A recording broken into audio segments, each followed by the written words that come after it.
The Wyatt Army marches on.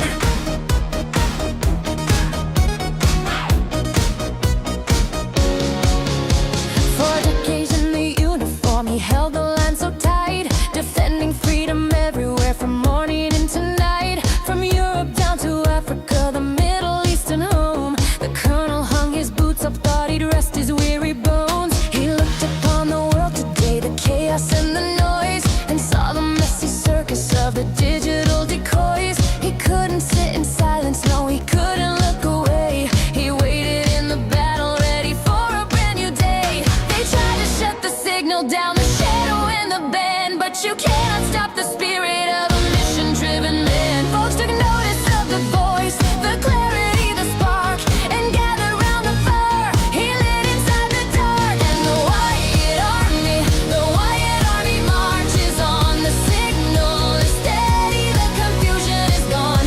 We don't need the fancies from the leftist side. We've got the colonel and the truth as our guide. Yeah, the Wyatt Army marches on until the fake news twilight turns to dawn. We see the objective, we know where we belong. The Wyatt Army marches on.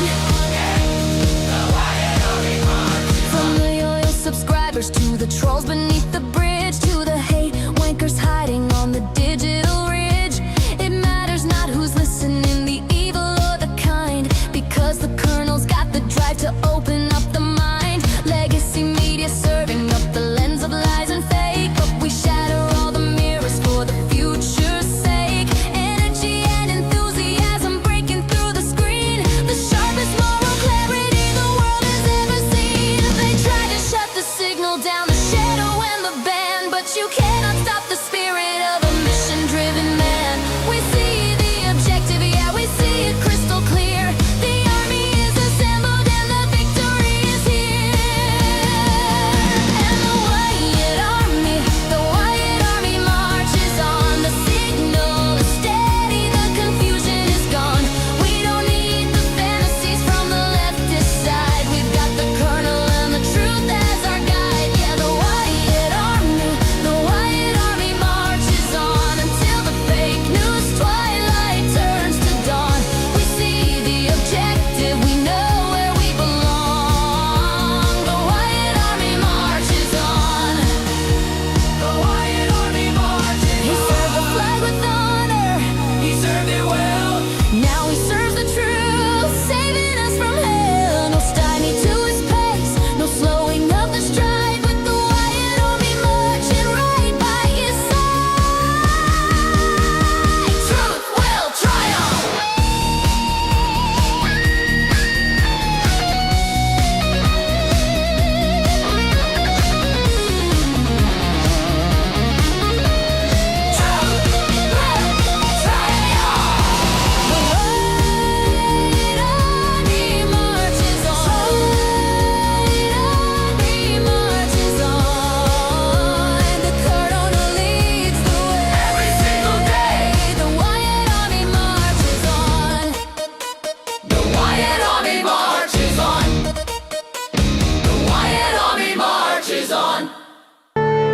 Marvin Devine. I'm saying bye to all the lies and all the times you cried, saying that I wasn't right, yet I was right by your side. You manipulator, playing games, your friends commentators, and I don't know what you say about our private conversations, but it's got them hating. Thanks to all the rumors you be claiming. It's cool, I'm done with you, so they can throw you a celebration. You gon' hate it when you see me with somebody living better. I'm trying to tell you that me just doing me gon' have you jealous.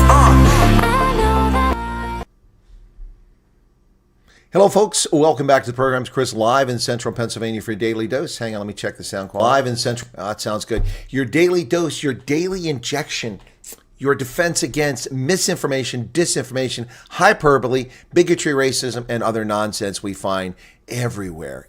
Anna Kruger just gave a 35 Rand super chat. Thank you for that, Anna. I need to turn that back on. The alert box was turned off while we had the interview going on. But thank you for that. So your daily injection against the nonsense that is all over the planet, infecting this planet, folks. Welcome back to the program. It's Chris, once again, live in Central Pennsylvania. Always a pleasure to have you with me. Again, hang on a second. Something weird is happening here. There we go. No, that's not.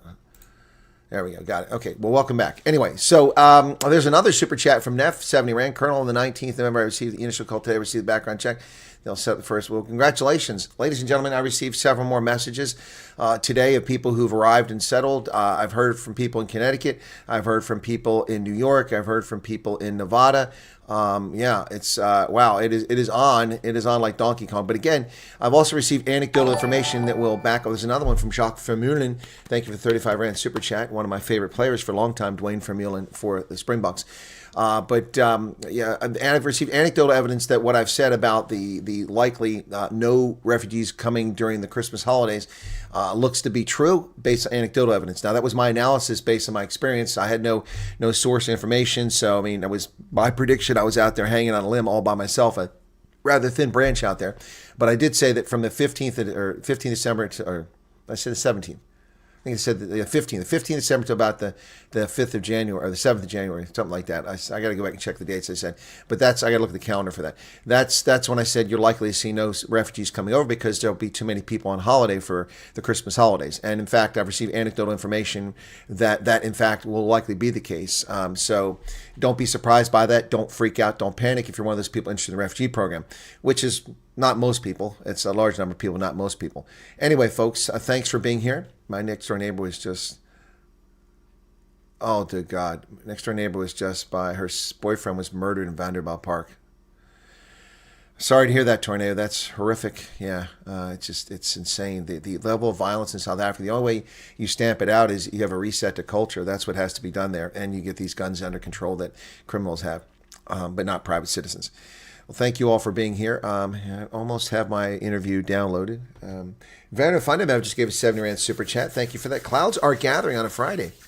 Clouds are gathering. Okay, so my interview is done. I'm going to save that for later. I need to do some editing and use a couple of those clips that came late in that broadcast for some short videos.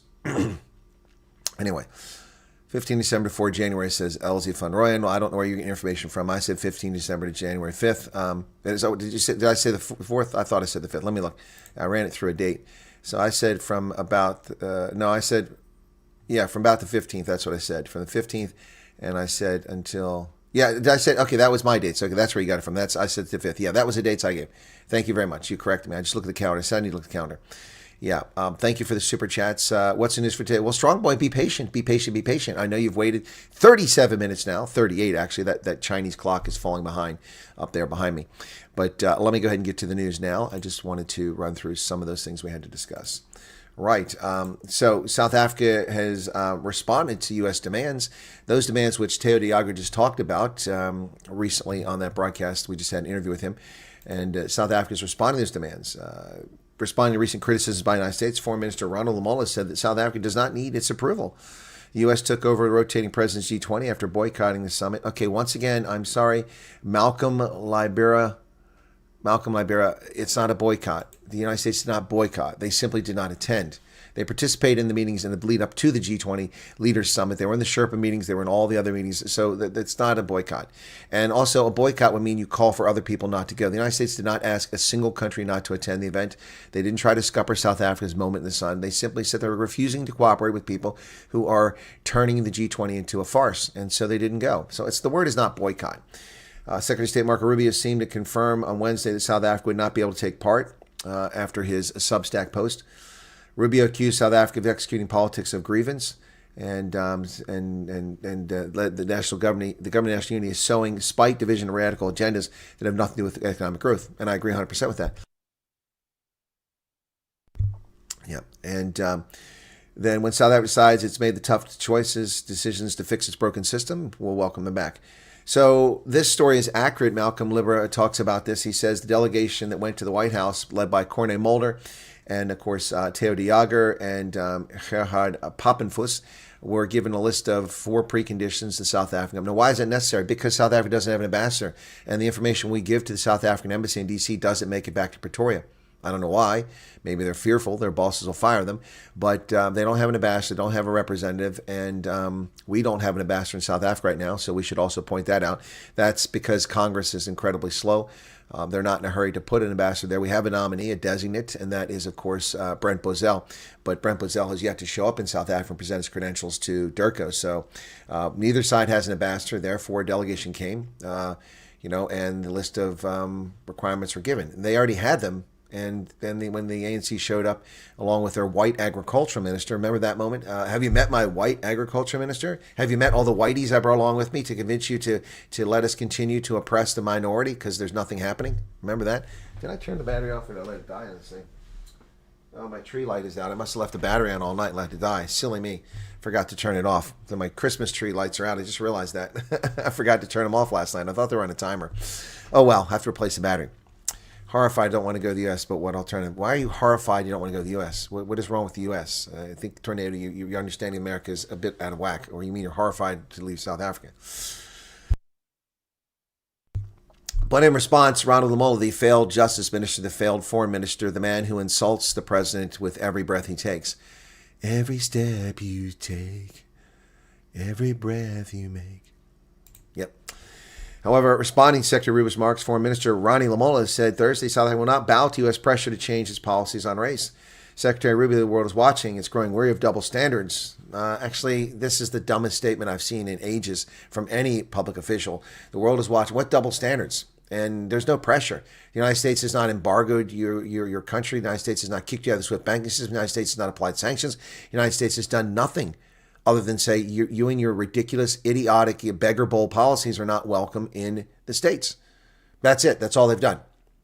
That's all they've done. So we did suspend aid, but that's our money, and you were abusing our interest, and so we stopped doing it finally after 25 years of stupidly beating our head against the wall, hoping that you would change. So there's no pressure. You don't have to bow to anybody, Ron Lamola. You can do what the hell you want, but there's consequences to being an asshat. There are consequences to being an asshat, and you're going to find out the hard way, Ron Lamola, that you keep messing with the bull, you're going to get the horn. Yep. I'm being lampooned globally, says Cyril Ramaphosa, defending his climate religion.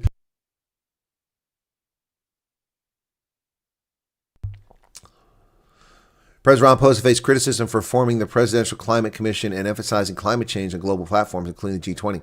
U.S. has barred South Africa from G20 26 in the U.S., prompting diplomatic concerns and strong reactions from South African leaders and political parties. Opposition parties called for introspection on domestic policies, while others condemned the U.S. actions as bullying. Bullying. With a touch of humor, Ramaphosa said his commitment to tackling burning issues from unemployment to climate change. Burning issues. Cyril Ramaphosa became president in 2018 and leader of his party in late 2017, and unemployment was 40%, and today it's about 40%, despite the lies telling us it's only 30%. But even at 30%, one third of the population, the working age population, can't find a job, and you're working on it. You're working. No wonder people are lampooning you. No wonder people are lampooning you. There are more people unemployed today than there were when you became president. For the simple fact that there's more people in the country and the rate really hasn't changed. Wow. Unbelievable. I try to do things and I get criticized. Before saying the formation of Climate Commission, and before that, a commission on the job crisis, have brought him considerable trouble on two fronts. The first count is that the Job Summit decided that we should set up a commission, and a Job Summit said our country needs to create at the very least 375,000 jobs a year. Okay. First off, that's not a sufficient number of jobs. You need to go well north of that. You need to be creating over 750,000 jobs a year. Which is not achievable because of your policies, your racist policies, and the dilapidated state of your infrastructure and your courts and your crime and all the other stuff. So your commission has decided you have to create these jobs. How? So people are lampooning you because you're not telling us how. You don't have a solution. Commissions aren't solutions. Investigations aren't answers, especially when you don't share the outcome of the investigations. My goodness. He said he faced domestic criticism for establishing a commission to address the job crisis, with detractors accusing him of delegating responsibility and being indecisive. Well, they're correct. I took it in stride and thought that we would work together to go beyond that 375,000. But that report having been issued, then we went on to implement it and set up your commission. And that is why my troubles stand, because I was heavily criticized. All I ever do is set up commissions. I'm not decisive. I set up commissions, don't do the work myself and all that. No one expects you, Cyril Ramaphosa, to do the work. They expect you to lead. He added, he was gathered the best brains in the country and decided to establish a climate commission. But I was still criticized, and you caused me that trouble as a commission. The second criticisms come from overseas because you've done your work so well the country is focused on climate change. What? Oh my God. Cyril Ramaphosa is crying into his chibuku this morning, and it's sad. But South Africa must speed up the transition as a climate risk rise, says Ramaphosa. There you go. So you wonder why you're being lampooned? This is why. His climate commission has strengthened South Africa's international climate voice. How? How, Yana Marks? How has his climate commission strengthened South Africa's international climate voice? Please explain that to me. What is this puff piece? But next phase demands faster implementation and deeper public participation, says the president. While South Africans are feeling the impact of climate change, many still feel disempowered. We need to work hard to allay their fears by co-creating models that include participation, decision-making, implementation, transition. It's just the same movie, the same boring, unwatched episode of Igoli or Sibendaland that nobody goes back and watches. It's the same nonsense. Same nonsense. Utter nonsense. Ramaphosa and Lamola are condemning the exclusion by the U.S. of their participation in the G20. Faced with the unilateral decision by the U.S. to exclude it from the G20, South Africa responded by condemning the move as a breach of the group's founding multilateral principles. Well, you condemn it all you want, but the conduct of South Africa in excluding comments and shutting down discussion by our representatives and by other nations' representatives in all the meetings leading up to the G20, the failure of South Africa to follow protocol and announce a declaration at the end of the summit by preempting that and trying to steal the show and doing it before there was even a summit, calling it a consensus agreement when two countries refused to sign it, Argentina and the U.S. The people who violated the norms and the founding multilateral principles of the G20 was South Africa, not the United States, not Argentina, not Germany, not Netherlands. It was South Africa, a country that has an economy that doesn't even rank in the top 20 on the globe. Yet somehow they're invited in. If you want an African participant, perhaps Egypt or Ethiopia or Nigeria rather than South Africa. We do not need your approval. We don't seek it. Well, good. We know you don't seek it, you little commie-in-chief, Ronald the Mole. That evil grin. He looks like some freaking evil animated cartoon character there. Notice the very expensive BMW in the background, ferrying these clowns around. International Relations Cooperation Minister Ronald Muller has delivered a stern rebuke to U.S. Secretary of State Marco Rubio, telling him South Africa does not seek validation from his country. The Honderson says ANC idiots still think they had a successful G14. Yes, they do. They do. And the South African media are compliant instead of asking real questions. You know, what South African journalist has asked the question? Has any South African journalist even probed?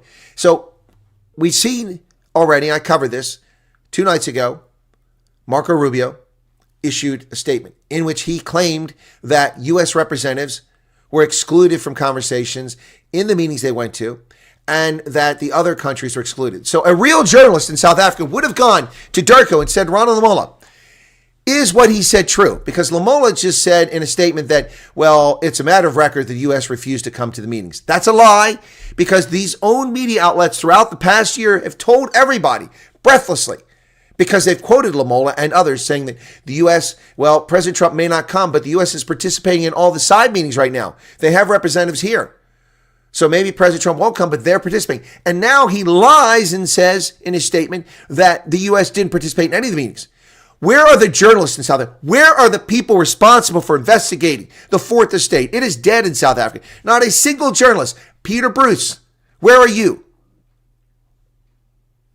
Rebecca Davies, where are you? All the others, where are you? Where are you asking these questions of the South African government? Have you not asked the question? We saw the Substack post.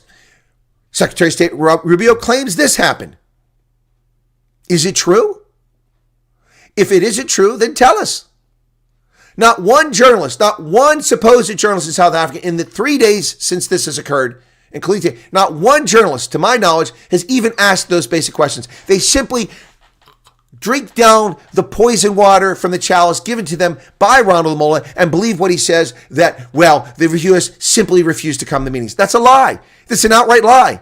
Because if it's not a lie, then all these media outlets have been lying to us, and Ronald Lamola has been lying to us since February.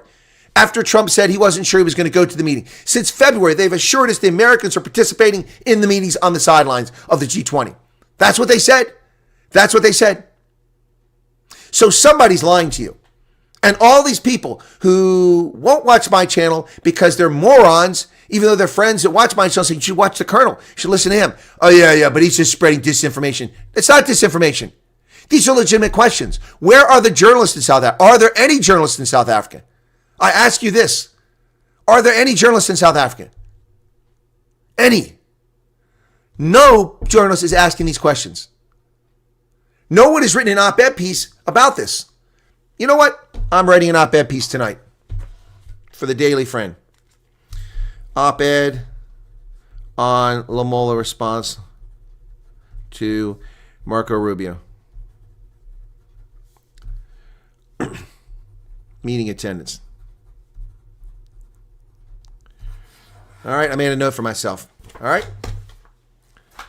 I think that's a fair question. Fair question. Okay. In defiance of U.S., South Africa claims its G20 status. You can claim all you want. You can claim all you want. It isn't going to change the outcome until you start behaving. In a bold stance against perceived diplomatic isolation, South Africa asserted its status as a fully fledged member of the G20 on Thursday, responding to the United States' recent decision to bar its participation in events during Washington's presidency. Well, you can state it all you want. It isn't going to change anything. Ronald Lamola's response to Marco Rubio is here. We seek partnership, not double standards. Double standards. Double standards. We seek the rule of law.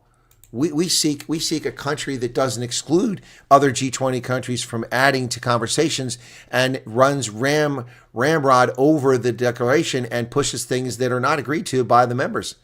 Yeah. News 24 would never post my op-ed. They never post my op-ed. I've submitted op-eds to them in the past. They simply ignore it. They don't even recognize that they got it. No, they're not a legit organization. Sorry. Renee Fisachi wants to know if it's true the ANC can't pay their employees' salaries. Well, it was true for about 19 months. I don't know the current situation. Alleged rhino poacher kingpin Dumisani Gwela murdered in his home. Alleged rhino poaching kingpin Dumisani Gwela was shot dead in his home in the Tandisi area in northern KZN Wednesday. KZN police spokesperson Captain Ntatu Ndlovu confirmed Gwala's death. Imaguzi police are investigating a case of murder after the incident in which a 64-year-old man was fatally shot after 3 unknown armed suspects allegedly gained entry into his home. Suspects reported demanded money before fleeing the scene, and no arrests have been made. Despite reports that Gwala's killing may be linked to a rival trafficking gang, police have not commented on the motive. Ministry of the Environment is reviewing Saving the Wildlife's proposal for minimum sentencing for poaching of rhinos and other endangered species. The Deputy Minister saw firsthand when he attended Gwala's trial how he had turned the courts into a circus. Enough already. We need political will and the need to honor the rangers with justice, says Jamie Joseph, Director of Saving the Wild SA. His trial was marked by repeated delays and allegations of interference and intimidation, and in July 2023, when the regional court acquitted him of wildlife crimes after ruling key evidence inadmissible. Well, he's dead now. This is nonsense. Bantu Holomisa, Major General Bantu Holomisa scolds the SANDF officials for a 6-page report on foreign deployments. Military leaders received a public dressing down from parliamentarians and Deputy Defense Minister Bantu Holomisa after delivering a 6-page presentation on the external deployment of armed forces. On top of this, he told MPs he was fed up with being caught off guard by questions on operational matters he could not answer because the military neglected to brief him. He received the presentation an hour before the meeting started and was visibly frustrated. You people must get this thing in order. Every time this happens, you must prepare better, he shouted at officials. Holomisa expressed deep frustration about the poor preparation of officials who were meant to brief MPs about foreign deployments, specifically in the DRC. The truth of the matter is that since I joined this department, I have not been privy to information related to deployments, especially in the DRC. I don't have a reputation for lying. I was sidelining the issue on operations under SADC, which became a fiasco. I only got the presentation at 8 o'clock Friday morning, so this is unacceptable. I'm going to talk to the minister, the president, and the commander of the SANDF to say that when they appointed me, that when they appointed me, I said I've got a little bit of experience in defense force, but they're going to be if they're going to sideline me, it's not going to work. Well, is that what's happening? Lilo just gave us 70 Rand. Super chat clouds are gathering. So I've always thought it puzzling that Bantu Holomisa was not appointed as the Minister of Defense. Instead, Minister 30% Enzima Sheikh, the woman who destroyed single-handedly South Africa's educational standards, became the Minister of Defense when she has no concept of defense or education. So I'm not really sure why she's there other than a cater lifestyle program, including a salary that she gets to suckle from the taxpayer when she accomplishes nothing. This is a direct responsibility of the failure of the minister to ensure that her senior leaders get the respect and get the responses from people who are under them. It's up to the president. I will ask General Holomisa if he's willing to come on the program. I haven't talked to him in a few months, and hopefully he will come on here. We demand from the SANDF that they give us another presentation. We register our deep concern with the minister's absence. EFF, Carl Niehaus said. Yeah, Carl Niehaus said the SANDF had shown the committee its true colors. Hey, Carl, buddy, Mr. Pro-Black Supremacy, the SANDF is a black organization run by black folks. Black folks control it. So if you're upset, it's the blackness that you're upset about there, Carl. Anyway, Niehaus said that we want decisive action to stop this kind of nonsense. It's embarrassing. Please, Deputy Minister, take control and address these issues so that we can make the right decisions about the way forward. Well, I don't think he was admonishing Bantu Holomisa, but we really don't care. And why is Carl Niehaus, a known rabble-rouser on the Defense Committee? That's disturbing to hear the least. Well, tradition is used as an excuse to abuse women, says Ramaphosa. He might be onto something here. Ramaphosa is condemning the abuse of women by men who hide behind culture and tradition. Speaking of the Free State Provincial Men's Indaba. Whoa. Got to stop it right there. I'm sorry. The Free State is not the home of the Zulu. The Free State is the home of the Basotho peoples, the Trekboers, and the Griquas, as well as the Tswana. So Tswana, Griquas, Afrikaans speaking, Trekboers, Afrikaans speaking, and Basotho. There are Zulu there. So Nokunzulu came on my program. Nosifu came on my program earlier. Nosifu and said that I can't call my program the Indaba program because I'm not Zulu. It's an insult to the Zulu. Well, I guess we have to change the name of the event that Cyril Ramaphosa just went to because it was called the Free State Provincial Men's Indaba. You can't use that word. No, it's reserved strictly and exclusively for Zulu speakers. Are you here, asshat? Are you here? Is that the clown who was stealing my content and making videos of it, lying about me? Wow. So there you go. There's a non-Zulu. It's embarrassing. The president is not Zulu. He's Venda. How can he say Indaba? Ooh. Get that turd out from under your nose there, Nosifu. Idiots. Speaking to more than 5,000 people at the Lemo Green Park, he said violence against women and children had reached unacceptable levels. Yeah, 25 years ago. He added that perpetrators committed these crimes in the name of custom. Some men in the name of tribe tradition commit these crimes. Some men in the name of masculinity commit these crimes. We can talk the whole day, but the truth is I do not respect women who view them as objects. Well, he does. He's talking about them. Women are the most valuable assets of our country and must be treated dignity. No, they're not. Every human is the most valuable asset. Stop the nonsense. Stop giving one group favored status over another. Utter nonsense. Yeah, but you're right, Cyril. Cyril's onto something. Tradition. And whose tradition is it to behave that way? Ask yourself that question. God-fearing folks or others? Trump's false farm killings and the politics lurking around South Africa's crime statistics. I read this article with interest by Karen Dolly, and she had some interesting things to say, but when I got down to this portion, I knew that this was just propaganda. 2 farmers killed versus Trump's false allegations. Okay? So this story was printed 2 days ago, published by the Daily Shitbird, also known as the Daily Maverick. Christy Duploy, 14 Rand Super Chat. The Daily Shitbird published that. Yes, that's who it was, Karen. Nosipo Delamini. Yeah, are you here, Nosipo? Yes, that's who it was. So she runs this thing, says 2 farmers were killed this year. Well, first off, that's fake news and her false allegations. She puts false in quotes. She lies about what's going on here. And she says the following. According to official crime statistics released this week, between the start of April and the end of September, in terms of location killings, 139 murders took place in agricultural land, farms, plots, or small holdings. Figures under the heading Murder of Farming Community and subheading Victim Linked to Farm Small Holdings show that 2 farmers were killed over those 6 months. Number one, I know that the number is much higher than that, and I know why. I actually know the son-in-law of the murder victim in Brits, which was reported as a house robbery. So there's one that was fraudulently reported by SAPS. How is it possible that in half a year, I actually know 50% of the murder victims in this category in South Africa? That's impossible. That's absolutely impossible. Also, this article was published on Wednesday. Over the weekend, 3 more confirmed murders took place in South Africa, including a woman whose throat was slit and dumped down a well. A farmer, and a well-known farmer, is also murdered, beaten to death. This was over the weekend. There's no mention of that in the story. No mention. A legit objective journalist would have said, well, the government official crime statistics said that only 2 farmers were murdered in the first 6 months. However, multiple reports came in over the weekend saying 3 additional farmers were murdered this past weekend. But there's no mention of that. That's why it's the Daily Shitbird. The Daily Maverick, which once had a respected place amongst media, is nothing but a rag in most respects these days. At one time, it was about 90% investigative journalism and factual reporting. Then it swung down to about 60 or 50-50. Then it wound up being 60 crap, 40 good. Now it's down to about 25% good, 75% crap. An Australian company is opening South Africa's first underground gold mine in 15 years. Wow. Though Kala Swallows represents a $90 million investment and a modest 70,000 ounces of output per year, it marks a rare highlight.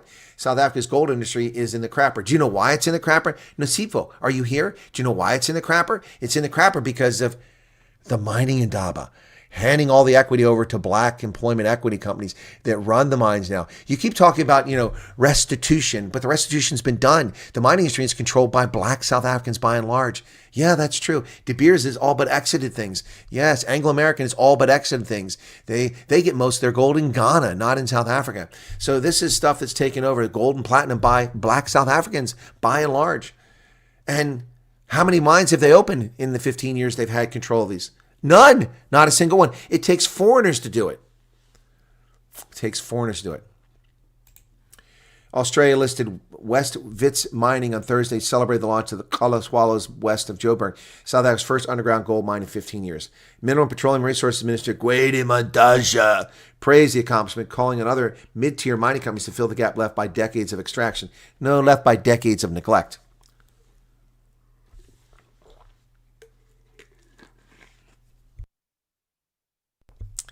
In the Witwatersrand, there's a lot of gold that's been left behind, and it is the mid-tier companies, not artisanal miners, that are actually going to make it happen.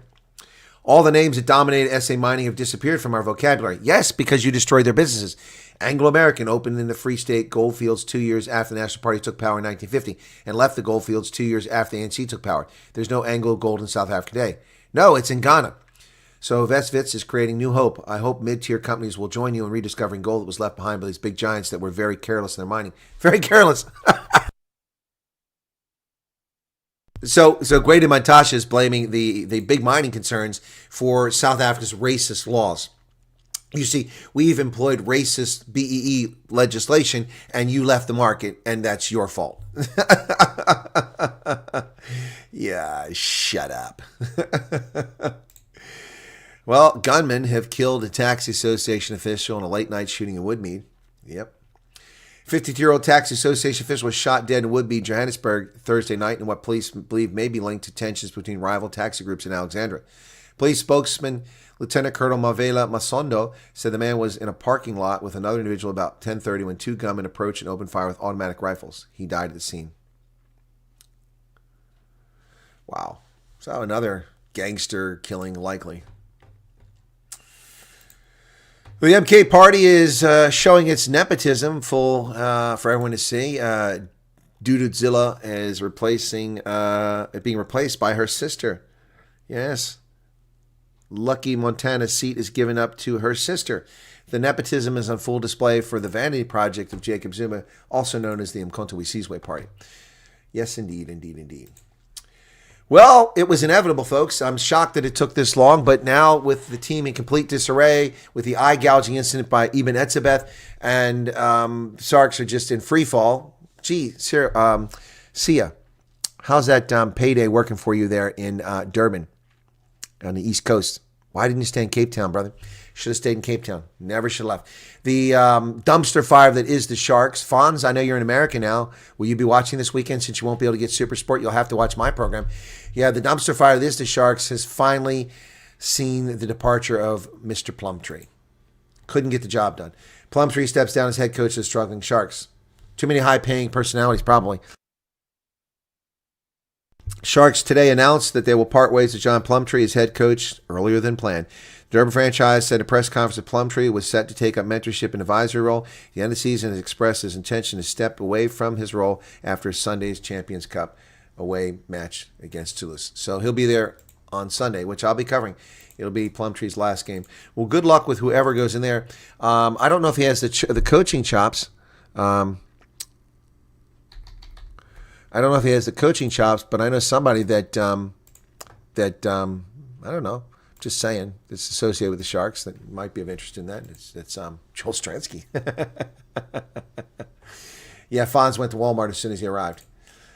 Well, Ramaphosa is vowing deeper collaboration with Mozambique on energy and security, while allowing European giants to be the ones exploring the gas fields off the coast of Namibia and the Cabo Delgado province for years and years and years, allowing them to invest billions of dollars in exploration and bringing the gas to fruition and being able to pump it. Now South Africa is interested in the energy. Sounds like more begging to me. Now they're interested in the energy all of a sudden. On Wednesday, President Ramaphosa co-chaired the 4th Mozambique Binational Commission with President Daniel Chapo in Maputo. Look at how tiny Ramaphosa is next to Chapo. Chapo, look at Chapo, and look at Ramaphosa. He looks like a dwarf. In a move to further strengthen their bilateral relationship, South Africa and Mozambique signed memoranda of understanding in the areas of transport, higher education, international relations, energy, and electricity. Speaking of the conclusion of the 4th Annual Binational Commission, or the 4th Commission, he said agreements signed earlier in the day would help cement cooperation between the two neighboring nations. They want to work together in defense, security, including management of their shared border. Look at the difference there, man. The dude is a shrimp. Eben Etzebeth gets a 12-week ban for the eye gouge. Oh, and every one of those 12 games is a Sharks match. So Eben Etzebeth will be able to spend the next 6 months working on his fitness, hanging out with his family, producing more offspring. He'll have lots of time on his hands. So, folks, if you happen to be hanging out wherever Eben hangs out and you run into him, feel free to have a coffee with him. He's got a lot of time on his hands. A 12-game ban. And I have to say that I can't argue that it was unwarranted because look at this. I mean, look at that. Eben Etzebeth, double World Cup winning second row, has been banned for 12 weeks for an eye gouge. The 34-year-old was seen to make contact with the left eye of Alex Mann with his thumb. Etzebeth had come out as a second-half substitute, but was shown a straight red card in the 79th minute by Luke Ramos. It's his first red card in 141 international appearances.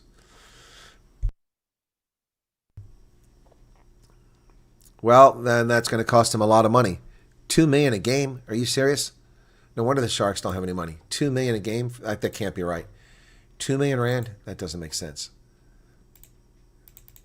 That might be a season salary. I mean, that is $117,000 a game. That seems pretty excessive. Anyway, he's done. Well, ladies and gentlemen, I last night scoured the pages of the New York Times, the Atlanta Constitution Journal, Chicago Sun-Tribune, the Los Angeles Times, the Wall Street Journal, all these publications. Not a single one of them covered the story about the epic, historic peace agreement brokered by Donald Trump yesterday between Rwanda and the DRC. Didn't even cover it. But here the Epic Times does cover it. Trump presides over peace signing between Congo and Rwanda. He celebrated the agreement, signed at the newly named Donald J. Trump Institute of Peace. Yep, Trump welcomed the leaders of Congo and Rwanda at the White House for a trilateral discussion in the Oval Office before the group drove to the newly named Donald Trump Institute of Peace. That's U.S. Institute of Peace, I guess it's been renamed. Special occasion for a lot of reasons, but number one is this is our first time in this building using it for peace. It's an amazing day, great day for Africa, a great day for the world. Today we're succeeding where many others have failed, Trump said. And he's right. Felix Tshisekedi and Paul Kagame were there. Yep. So there you go. But not in the news because Trump wins again. Ethiopia, unfortunately, has confirmed an outbreak of Marburg virus. Marburg, not good. This is a filovirus. Bad mojo, folks. Bad mojo. Ethiopia has confirmed its first Marburg virus outbreak with 9 cases in the southern Omo region bordering South Sudan. The World Health Organization, Ethiopian health authorities praised for rapid and transparent response, isolating the case and conducting community screenings. Marburg, of course, is severe hemorrhagic fever with no treatment or vaccine and a high mortality rate like Ebola. It's in the same family of viruses, a filovirus, long elongated virus. The RNA is a long strand. It is deadly, deadly, deadly. Marburg was named after the German medieval city in Germany where a conference was held back in the 1950s, and a Belgian doctor contracted it in East Africa, flew to Germany, and it spread like wildfire. And as is done when a virus is first identified, the colloquial name for it is the geographic location where it's found. Hence the reason why it's Rocky Mountain spotted fever, why it's West Nile virus, why it's Rift Valley virus, why it's Marburg, Lassa fever, Ebola, all named after the geographic locations where they're at. The exception being something like the Wuhan flu. Wuhan is the colloquial name of the COVID virus, not COVID. So this is just another scam cover-up, just like renaming monkeypox Mpox, because leftists look at primates and see black people. You know why? Leftists are racist. I don't look at primates and see black people. I look at primates and see bonobos, chimpanzees, apes. I see primates. But they're bigots and racists, so that's what they see. Africa's holding its first ever electricity gathering. It's about time. 640 million Africans with no electricity. The African Union has announced that the Ethiopian capital Addis Ababa will host the continent's first ever African Energy Efficiency Summit on the 10th and 11th of December, bringing together high-level leaders and experts in African energy transition. Summit will feature official launch of the African Energy Efficiency Alliance, which aims to boost the continent's energy production or productivity by 50% by 2050 and 70% in 2060. Quite frankly, in my view, those are achievable goals. Energy efficiency, yes, absolutely. South Africa is incredibly energy inefficient. And also its use of charcoal for burning and cooking is a disaster as well. It's an environmental crisis that needs to be addressed with the delivery of hydroelectric power, coal-fired power, solar power. That's what's needed. Nigeria's defense minister has resigned. My goodness. After Donald Trump threatened Nigeria with an invasion, Nigeria's defense minister, Mohammed Badaru Abubakar, resigned due to health reasons. Of course. Departure came after President Tinubu declared a nationwide security emergency last week, and suddenly he's retired because of his health. His resignation comes amid President Tinubu's declaration of national security emergency, with plans to elaborate on its scope in due course, according to a spokesman for the president. U.S. President Donald Trump in late October named Nigeria a country of particular concern, a State Department designation for religious freedom violations over what he called the killing of Christians by radical Islamists. He subsequently threatened military intervention. And now the minister has gone AWOL. He's out of the mix. Spain, Ireland, and other racist, Jew-hating, anti-Semitic scumbags are boycotting the Eurovision. The Netherlands and Slovenia also said they would not take part in next year's contest meant to celebrate its 70th edition. Racist, anti-Semite, Jew-hating scumbags, one and all. Ireland, Spain, Netherlands, and Slovenia. Scumbags. Many Eurovision fans have agonized over Israel's participation since its military began incursion into Gaza after Hamas-led attacks 2 years ago. As the humanitarian crisis in Gaza deepened, several member countries said Israel should no longer take part in the musical event. I'm sorry. Are the artists the ones who are committing these atrocities that you claim are happening? Also, what was your reaction when Israelis were murdered in Munich? What was the reaction when Israelis were murdered on a daily basis by Hamas with rockets? And when Iraq's Saddam Hussein paid the families of martyrs for blowing up buses throughout Israel $50,000, what was your response then? Did you bar countries from other events? You want to bar Israel from Eurovision? Frankly, I don't know why your Israel participates in Eurovision. They're not in Europe. But anyway, these people are bigots, racists, and haters. Ireland, its government is a known racist organization that even hates Irishmen. Well, Trump's new national security strategy is taking aim at Europe. The document calls for an end to NATO expansion. I agree. It's too big already. And chastise Europe over its unrealistic expectations how to end the war in Ukraine. And that's correct. The Europeans have an unrealistic expectation. The Europeans think that they can give the Ukrainians enough weaponry to kill enough and murder enough Russian civilians and soldiers that Russia will come to the table and agree to nothing and maybe surrender the Crimea. But that's just an unrealistic expectation, and Trump is correct in pointing it out. The long-awaited document sets out the core principles of Trump's America First foreign policy, underscoring his priorities of addressing dangers in the Western Hemisphere, including the use of lethal force to stop drug cartels and competing economically with China. Underscores the growing risk between the U.S. and Europe. It fuses the criticism of top Trump administration officials in Europe's domestic policies with Washington's peace push in Ukraine. So, new national security strategy. So I'm going to have to read that and I'll analyze it for you. Of course, the Wall Street Journal article doesn't offer a link to the national security strategy, so I'll have to go find on my own. See, a real journalist would actually tell us what's going on with the national security strategy. Well, the Federal Bureau of Investigation has arrested a suspect, and CNN News breathlessly reported last night that the FBI arrested this 32-year-old white suspect in Woodbridge, Virginia, an upscale neighborhood located about 40 miles south of District of Columbia. This man, Brian Cole Jr., a white man, according to CNN News broadcast, this white man here is responsible for the pipe bombs that were placed in District of Columbia back on January 6th of 2021. Once again, folks, according to CNN, a white man has been arrested in the pipe bombing incident. So there he is right there. That's a photograph of the white man, just so you see that. Much like many of the prisoners incarcerated in prisons, the data is reported as a white population being a certain percentage. When you look at the images, the photographs, the booking photos of the people in prison, it turns out that, oh my goodness, they're actually not white. They tend to be a different skin pigmentation. But once again, I'm reporting here breathlessly from the oracle of information, the source of all that's true and just and correct and moral. The cable news network has reported on their broadcast that this white man here, Brian Cole, is responsible for the pipe bombs. So, I mean, you know, it's not just a small mistake. It's actually intentional to pollute the waters. But meanwhile, we see that the FBI, the Federal Bureau of Incompetence, now led by Kash Patel, trying to get its act together finally, has actually identified this person, who happens to be white. FBI arrests suspect in investigation into pipe bombs planted near DNC.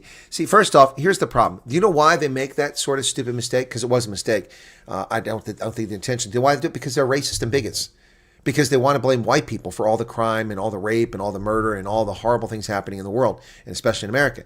So their default position is the person to be white. Remember the shooter, the DC shooter? Oh, this will be a white man in his mid-40s who has mother issues. No, it was a black man, another immigrant who got a black kid, and they murdered people, shot them. Remember that? DC sniper? Remember that? All that stuff? Yeah. Yeah, no. I'm a white man. Yeah. Oh, black people are not mass murderers. Oh, they are.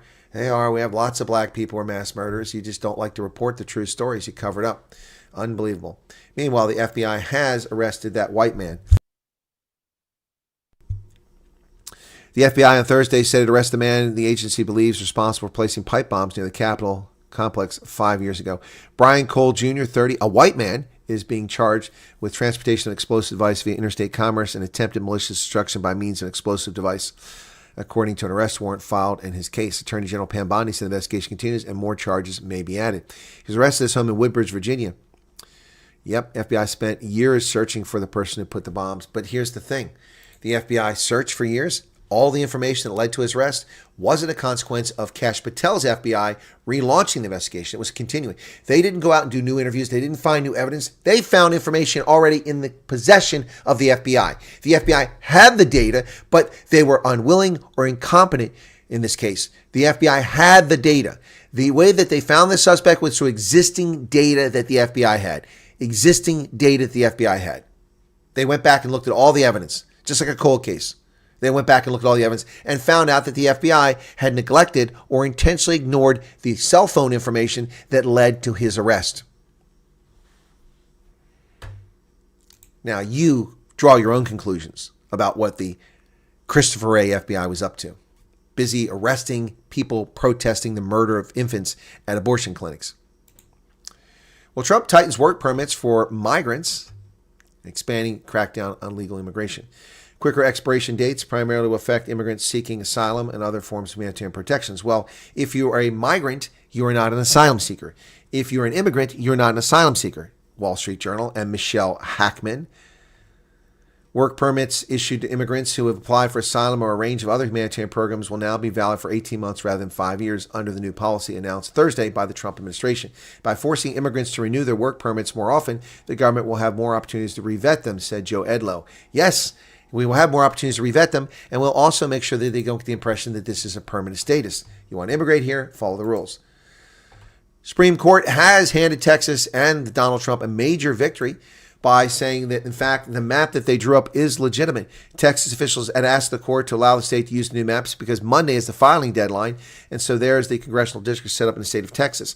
Supreme Court cleared the way Thursday for Texas lawmakers to use the newly redrawn congressional maps favoring Republicans in the 2026 midterm elections.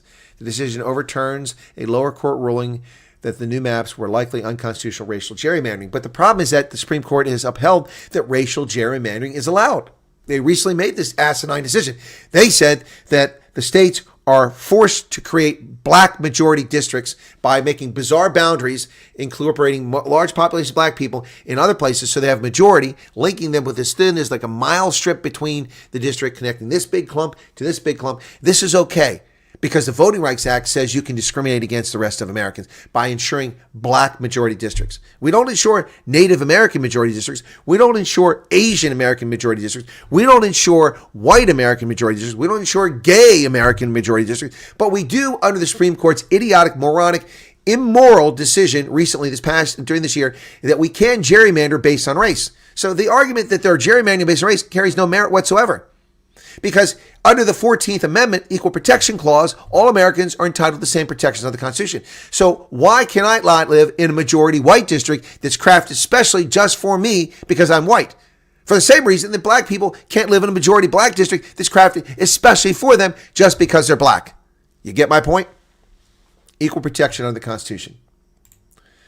Well, this Somali thing is not going away, folks. The Somali pirates are at it. For those who haven't seen it, we have this image came in live from UPI and the Associated Press. Oh, and CNN also sent us this image of Somali pirates on the Mississippi River in Minneapolis, St. Paul. Here they are. They're out in the water now. They're fleecing money from this state-run program. Here are the Somali pirates. I've heard on good authority that they're actually dressed like this in the dead of winter, cruising along the Mississippi River with the Minneapolis skyline in the background. And we heard them playing the following song. Who can turn the world on with her smile? Who can take a nothing day and suddenly make it all seem worthwhile? Well, it's you, girl, and you should know it. With each step and every little movement you show it. Love is all around, no need to seek it. You can have the world, why don't you take it? You might just make it after all. Dun dun dun dun dun dun dun dun dun. Mary Tyler Moore. That's right, folks. Mary Tyler Moore Show. Oh my goodness, ladies and gentlemen. Yes. Who can turn the world on with a smile? B.J. Thomas sang that for the original. Somali pirates are at it. Let's take a look in on this Somali pirate situation in Minneapolis, St. Paul, the Twin Cities of Minnesota. Minnesota! Yes. The land of Somali Islam. A sprawling fraud scandal puts Minnesota's Somali community in the spotlight. And Timmy Waltz, little Timmy, tampon Timmy. The safety net scheme was drawn Trump's ire and put Democratic governor in the hot seat. He should be impeached or removed, whatever the measure is to get rid of the politician. Massive fraud blamed on dozens of Minnesota residents of Somali descent has jumped to national attention.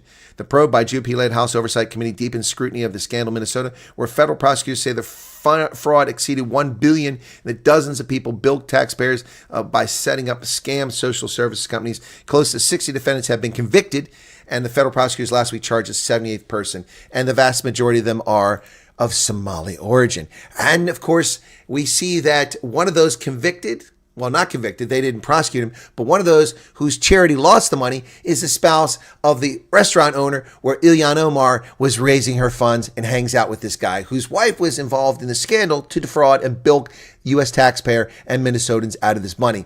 Ilya Omar then defended. She said, we must not have harsh judgments against these people who cheated us out of this money because it's a socio-cultural aspect. Oh, shut up and go back to Mogadishu or Kismayu or where the hell you were spawned from. Unbelievable. Unbelievable. Years after some of Minnesota's fraud cases came light, the issue was stirred up by the governor's race and drawn in President Trump. This issue, they continue to prosecute people. This is insane. Years after, this all started in COVID. But this is what happens when you just give money away to people with no oversight. Meanwhile, a little less dramatic, Netflix will be buying Warner Brothers. The Black Supremacy Network, Netflix, will now be buying Warner Brothers. So more entertainment will be screwed. We'll see all black people who represent just 11% of the population be all the shows all the time. And we'll see fairy tale stories narrated by Barack Hussein Obama. Yes, that's right. The move comes after the latest round of bids for the media company. Paramount and Comcast also made offers. Netflix has agreed to buy Warner Brothers. Of course, Time Warner, AOL Time Warner, is the remnants of a once huge empire that destroyed itself by buying America Online. Agreed to $72 billion after the entertainment company splits its studios and HBO Max streaming business from its cable networks, a deal that would reshape the entertainment media industry. The cash and stock transaction was announced Friday after the two sides entered into exclusive negotiations for the media company known for Superman and the Harry Potter movies, as well as the TV show Friends. The offer is valued at $27.75 per Warner Discovery share and has enterprise value of roughly $82 billion. Rival Paramount, which sought to buy the entire company, including Warner's cable networks, bid $30 all cash. Well, I don't know what that means to me, but I have a few shares of Warner. So I'll see what happens to my shares. Well, a grand jury has refused to re-indict Letitia James after her indictment was illegitimately dismissed. Grand jury declines to indict this criminal accused. New York Attorney General Letitia James, less than 2 weeks after the first case was dismissed. Federal officials failed to secure a new indictment against her after a judge said the previous one was secured by an unlawfully appointed prosecutor. But that's just bullshit. That's just politics. People are afraid now to indict this criminally accused Letitia James, who abused her authority as the Attorney General of New York. So they were afraid of being, retaliated against. So they don't want to say anything. Now, the New York Slimes goes to great trouble to tell us that most immigrants arrested in city crackdowns have no criminal record. But see, ladies and gentlemen, this Albert Sun commentary in the New York Compost, first off, is fraudulent. Immigrants aren't being arrested. These aren't immigrants. They're not immigrants. Most immigrants arrested in city crackdowns have no criminal record. In fact, these are not immigrants. These are criminal alien invaders who violate our sovereignty. And look at the stats. The federal deployments have swept through major cities as part of Trump's immigration crackdown, have led to thousands of arrests, but they have been less effective at apprehending immigrants with a criminal record than more routine operations elsewhere. In high-profile immigration customs enforcement operations in LA, Chicago, Washington, and Massachusetts, more than half of those arrests had no criminal record, compared with a third of immigrants arrested nationwide. So, what he's trying to say is that the focus on these cities means that they're only arresting a smaller number of actual criminals. The problem, Mr. Sun, is that every single one of these bastards is a criminal. They're all criminals. Every one of them committed a felony by illegally entering this country. They illegally entered this country without our permission. Many of them dumping their identification, and they pretend to be somebody else and steal Social Security numbers and drive down wages. They are all criminals, ladies and gentlemen. All criminals. Utter nonsense. The first crime was entering our country illegally. So, Albert Sun, you can lie all you want. The fact that these criminals came into our country and they've yet to be apprehended for tax evasion, for Social Security, for identity theft, for working illegally, for traffic accidents, for driving cars without licenses, for molesting children, for raping, for murdering. And most of these people don't do that. But all of them committed a crime by entering this country. So you have no basis to stand on, Mr. Sun. This first off, they're not immigrants and they're all criminals. Trump administration said the aggressive operation is necessary because so-called sanctuary city policies have made it harder for ICE agents to go after immigrants who have committed crimes. Again, if you're an immigrant who committed a crime, you won't be deported because you have a legal green card. You will have permanent residency. Therefore, you'll be put in a local prison. So this is not about immigrants. This is a lie. This is a lie. Yeah, so they put these pretty charts up here to mislead the fools who read this crap and believe it. Look at that. So utter nonsense. Utter nonsense. And that, ladies and gentlemen, is the news for today. Got it done in under an hour. I see the U.S. Islamic Organization has applied for permission to build 1,000 Muslim-only housing in Texas with a mosque and school. Yeah, that is not going to fly, Flesh. That will be stopped. First off, it's illegal to try that. it's illegal. You can't exclude people based on that basis. That violates federal housing law. It violates federal law.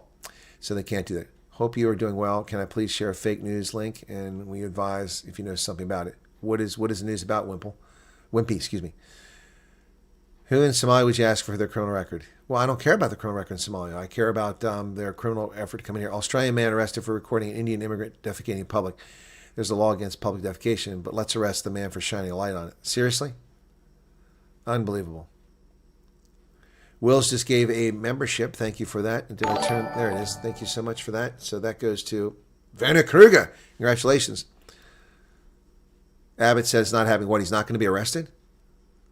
Oh, that's Texas, Abbott. I thought you were talking about the guy in Australia. Draw Muhammad contest. I haven't seen that. Avron versus Stormers. Yeah, we have rugby, Super Rugby coming up. Not Super Rugby, but the EPCR Champions Cup coming up here shortly. In fact, I need to get the lineups for that before they disappear because they have a habit of making things go away when they list it. Here you go. Champions Cup round 1. Let's see if they've got the lineup for me there.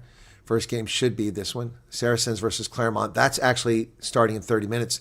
The Bulls versus Bordeaux. See, here's where is the Stormers at? See, this is what they do to me.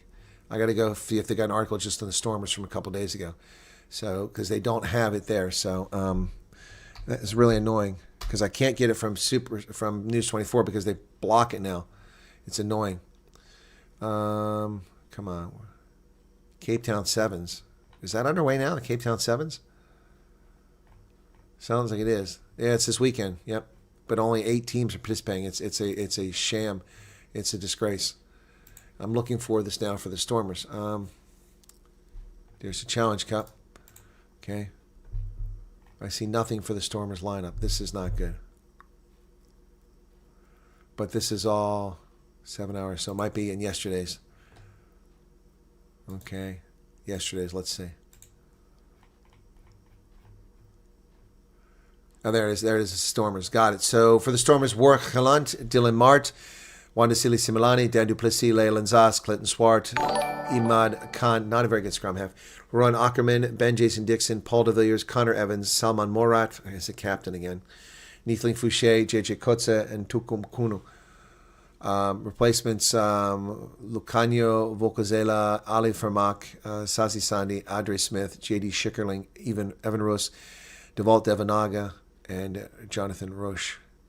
Wow. The officials, the Georgian guy, oh, this is going to be a disaster. Nika Amashikuli is the official. Side judges are Saba Abashafili, Georgia, and Saba Makaradze, Georgia. Chimney Crickets. Ben Whitehouse is the TMO. All right, so there you go.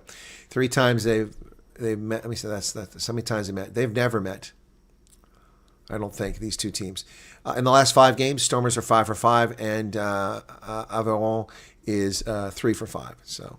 Anyway, yep, 3 out of 5. They beat Lyon recently, 22-20. That's impressive. Anyway, so that gets me the information I need for that when we do that shortly. The wind blowing Cape Town at the moment is cold and hectic. I'll bet you, Erica. What's going on, Erica? How you doing there? Oh, you got your thing changed back to Erica. Cool. Instead of that name you had. Looks like Alexander Forbes leaving Southern as well. Most Glencore employees have Alexander Forbes Provident Fund. I don't know. Did Wimpy get back with me? He asked for if he can post it. Don't you think arresting people going to their asylum hearing will backfire? Crackdown at court hearings will create conditions where those going through the process will just not attend hearings. Well, Jaya, they already don't attend hearings. The number of people that show up for their asylum hearings is a joke.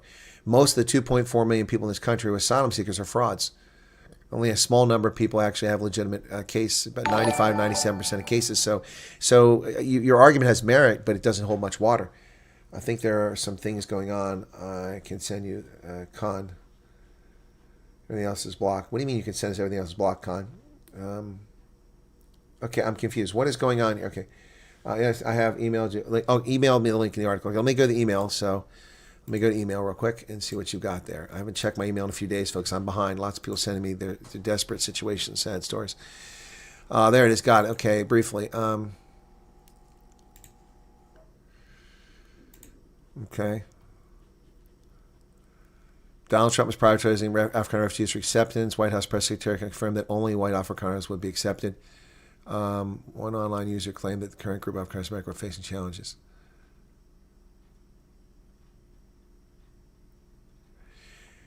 What is this? According to one former Twitter user, it has been easygoing for the 52 white South Africans who left the country. The Afrikaners left the country of the United States, signed executive order. 32 of the 57. So someone's relying on someone's relying on a Twitter post to write this article. It's psyop, bro. This is all just made up bullshit. Who the hell is this? Who is this Mike guy? Where does he have his information from?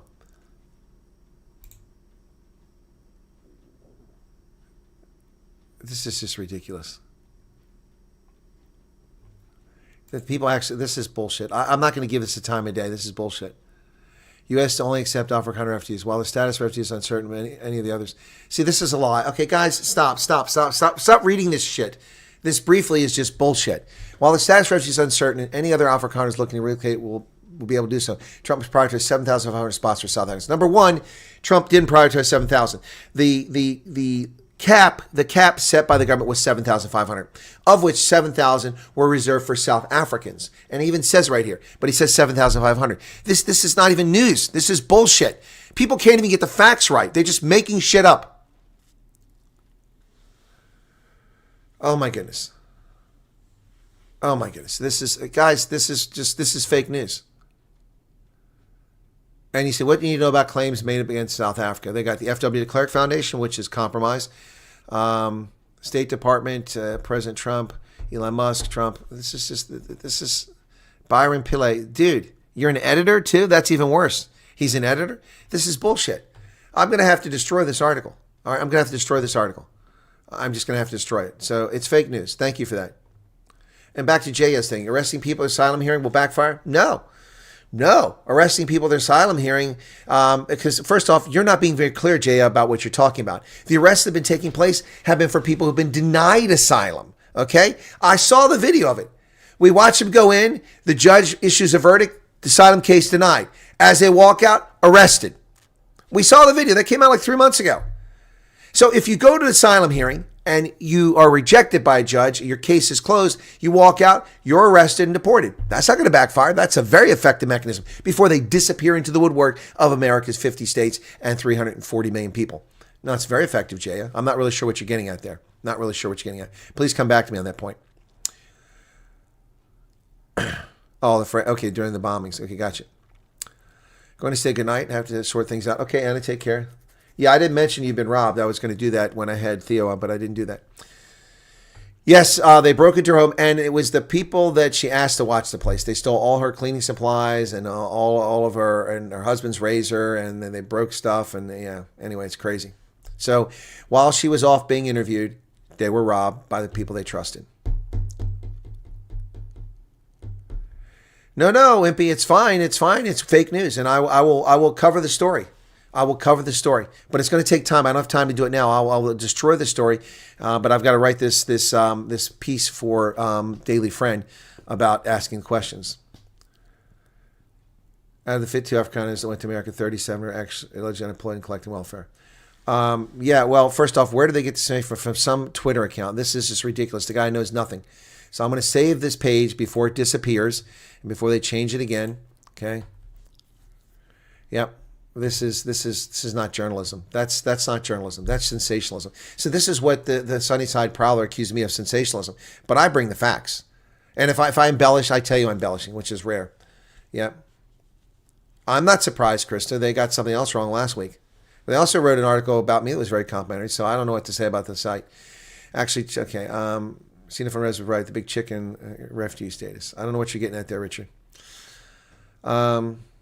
No one can be trusted. Well, I don't think no one. I can trust myself. Don't believe anything that Colonel Chris didn't say is correct.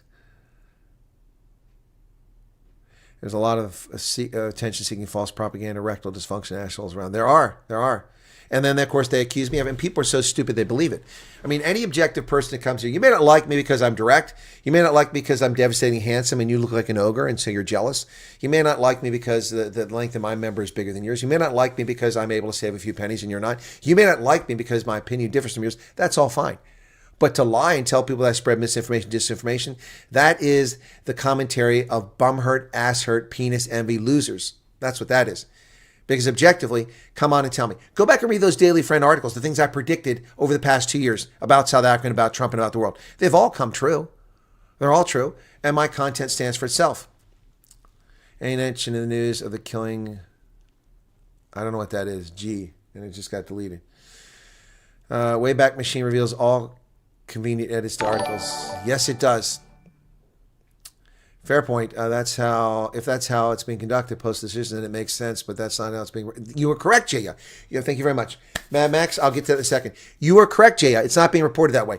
But also ask yourself this question, Jaya. I don't know if you were here earlier. Why did the New York Times, the Washington Post, the Atlanta Constitution Journal, the Chicago Sun Times, the LA Times, why did none of those major publications even report that a historic peace agreement was signed between Paul Kagame from Rwanda, Felix Tshisekedi from the DRC to end the war in the Congo yesterday? And it was hosted at the U.S. Institute of Peace, now renamed the Donald Trump Institute of Peace in Washington, D.C., and Trump was there. And both got up and said it wouldn't have been possible without Donald Trump, who reset the whole process and put stuff on the table that had never been presented before in 30 years of conflict. This is a historic agreement. Whether it holds or not is a different story.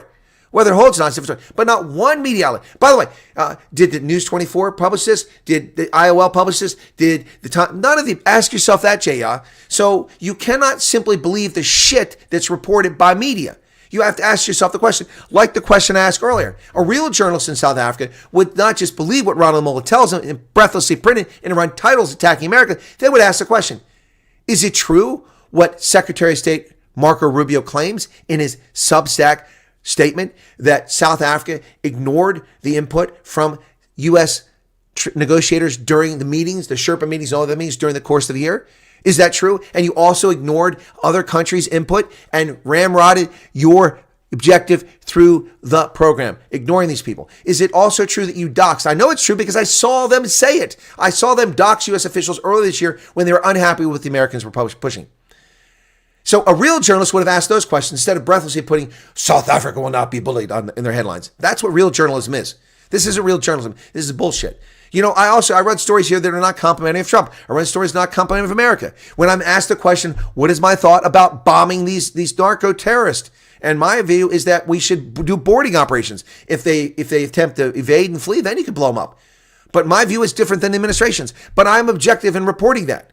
I'm biased. We're all biased, but I'm objective. There's a difference. So, Jaya, people can't simply believe what's being reported.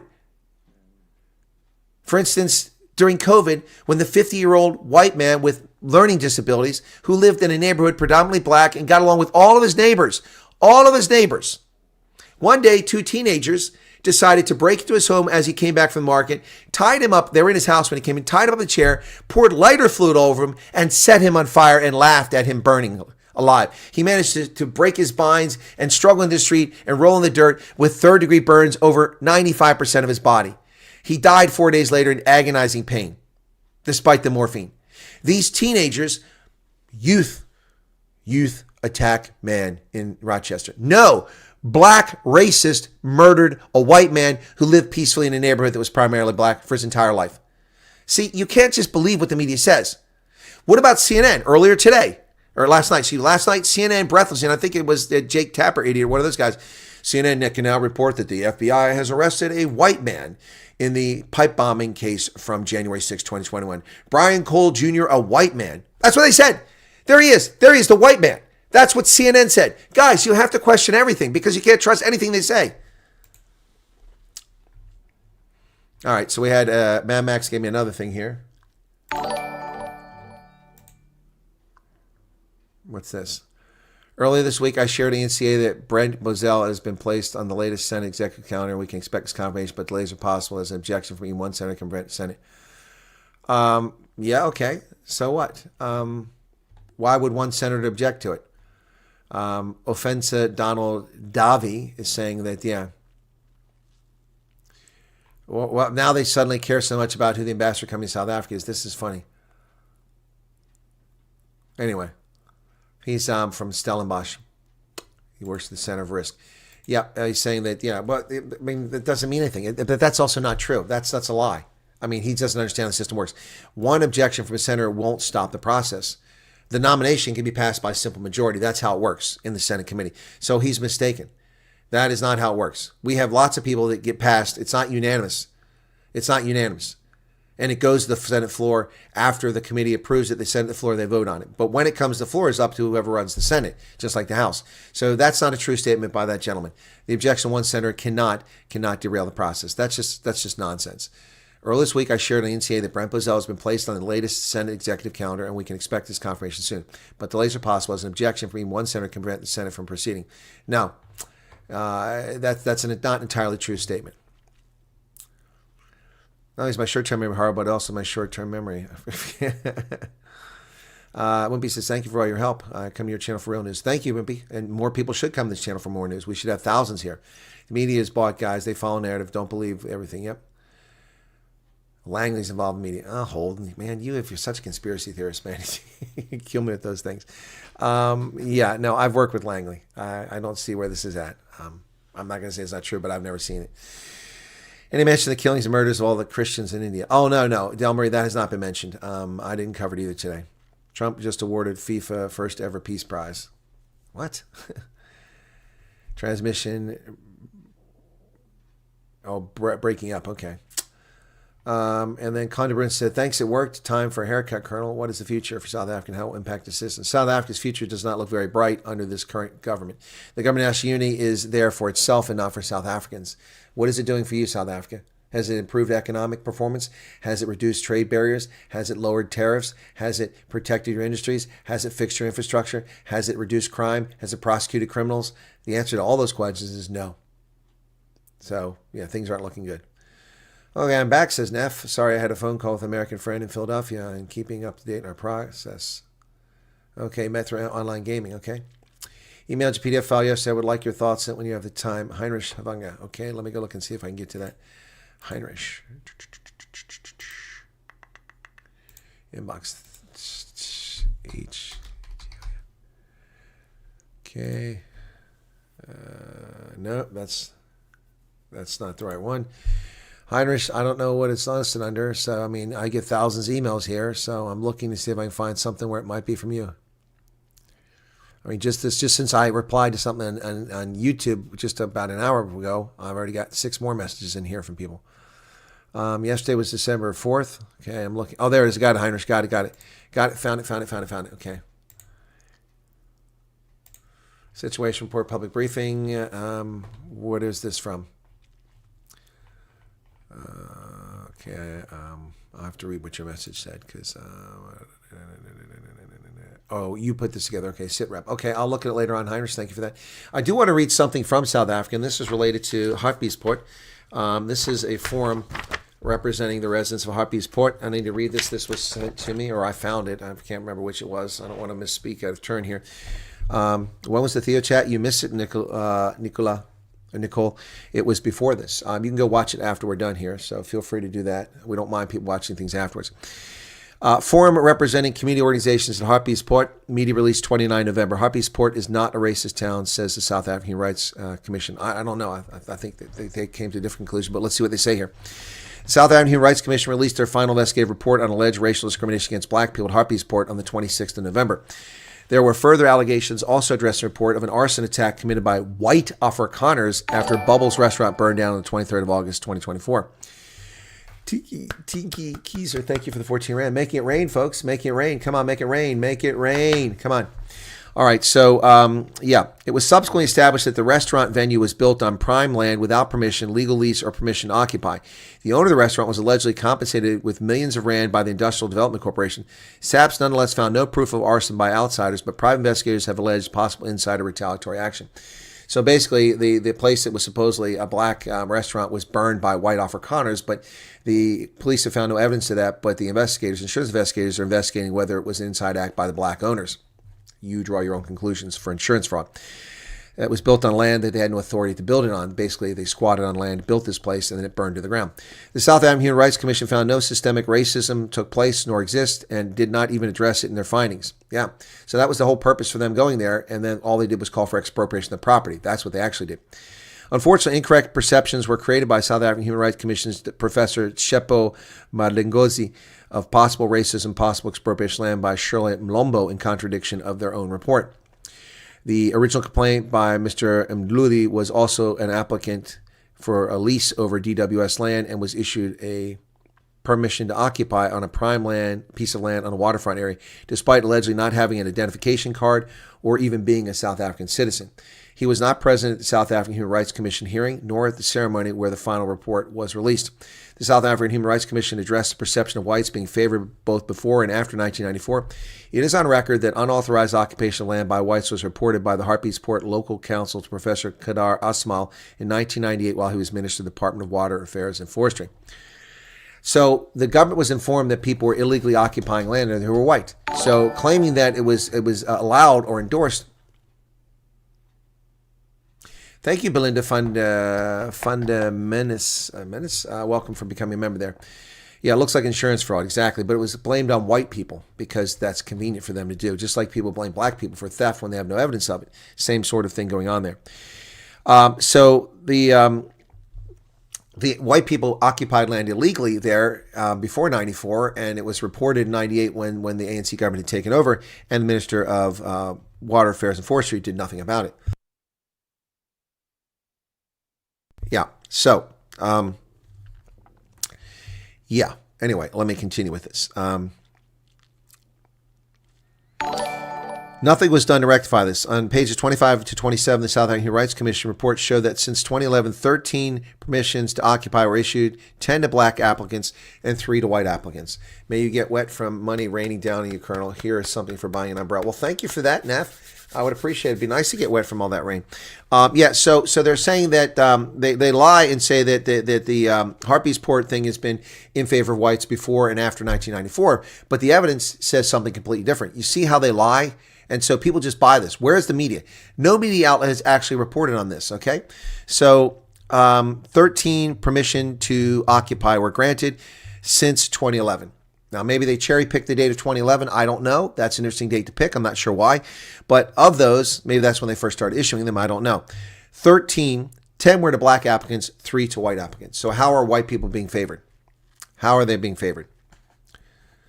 In addition, 400 hectares of prime foreshore land at Harties was sold back at a cost of $90 million by Northwest Tourism after it was sold in 2009 to a well-connected white developer and family members of Jacob Zuma and Nelson Mandela at $76 million. So the corruption state capture sold the land from the government to a white developer for $76 million, and then they sold it back for $90 million a couple years later, making a crisp 14 million rand profit. The land was estimated worth more than 1 million per hectare. So if that's true, that would be 400 million that the land was worth, and it was actually sold for 76 million. The land was recently handed over to a tribal community. So that land, which the state controlled, was given to a sycophant of Jacob Zuma, who happens to be white, and then he sold it back to the state, and the state has given it to communal property to the local black population. How are white people being favored by this? 400 hectares. Yes, it's on Rugby Ascend. I'll be covering it. Tribal community. We sincerely trust the more than 15 media outlets that falsely portrayed a racial war taking place between black and white residents in Hartbees back in 2024 will be ready to correct this. Newsroom Africa apologized and recorded a live show at Hartbees rectifying their initial incorrect reports. The press ombudsman removed the IOL star, the origin of the false reporting, from the press council. Various media outlets, including ENCA, SABC TV, and Radio, Media 24, and many others, repeated false reporting. Our legal teams are currently studying the report with a view to reassessing of damage done. Redressing. We reject nepotism and cater deployment. We fully support transformation, but urge transparency and public participation in transformation process. Peter Altenbach, executive of the Hartbeespoort Economic Forum.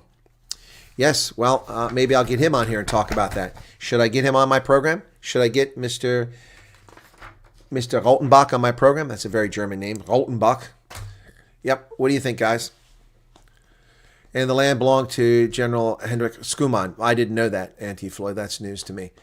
I mean, this video about the application form for applying. Yeah, no, I've seen the link to it, but I haven't seen it. I haven't had time to watch up people's content. Guys, I have no time for myself. I have no life. I'm busy taking care of volunteer work and helping you guys out. The very first winner of the FIFA Peace Prize. Oh, President Trump got it. Is this a joke? Hang on a second. That's not what I meant to do. Is this a joke? I know somebody said that in the chat earlier, but I mean, is this a joke? FIFA's giving a peace prize? It's got to be some kind of smart aleck thing. Let's see. And please welcome the very first winner of the FIFA Peace Prize, the 45th and 47th President of the United States of America, Mr. Donald J. Trump. Please.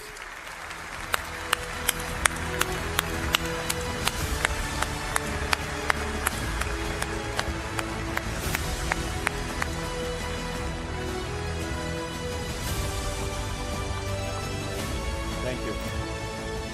Thank you. Oh, it looks real. Mr. President. Is that real or is that fake? I mean, I don't know. Let me look and see. FIFA Peace Prize.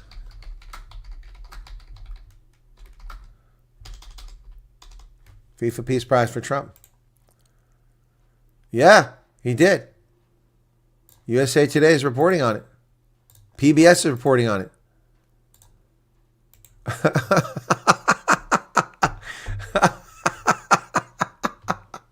No Nobel, but he gets a FIFA Peace Prize. I love it. I love it.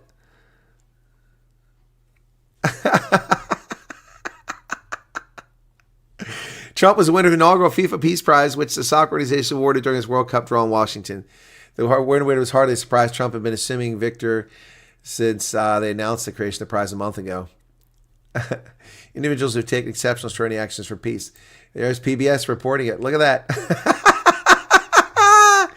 All I do is win, win, win, no matter what. It's real, folks. It's real. I just wanted to make sure that I wasn't being punked there. That's all. Well, you have to ask questions. Is it real or AI? AI is getting better. I mean, these sexy women with these voluptuous bosoms and, you know, lovely hair and perfect bodies, you can tell they're fake. Yeah, even Messi and Ronaldo couldn't win that. Yeah. Ronaldo, not Ronaldo. There's presumably 65 million people south Africa. The government cannot even balance on a 2x4 accurate crime. So let me tell Safas they're short to a handful of social expense. Trump just wins. That's cool. Congratulations. Stolen Ground, Tigerberg Racetrack. Yeah, I've seen that before. Okay. That's won an award already. Anti-Flight comes from there. It's my hometown.